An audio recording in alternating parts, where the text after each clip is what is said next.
Papir za peko namastim in nam položim list vlečenega testa. Premažem ga z moknatim premazom in robove zaviham, da ne sega čez pekač. Postopek ponovim z novim listom in nazadnje še z enim listom, ki pa ga ne premažem z moknatim premazom. Tega nadevam z mesnim nadevom. Ko se jufka peče, pripravim zelenjavo.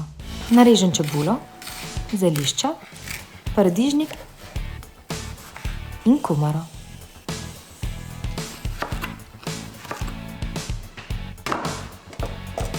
Pečeno jufko nadevam s pripravljeno zelenjavo in zelišči ter pokapam s svežim limoninim sokom. Zvijam in po želji razpolovim, če želim manjše dele jufke. Takoj postrežem, pa dober tek!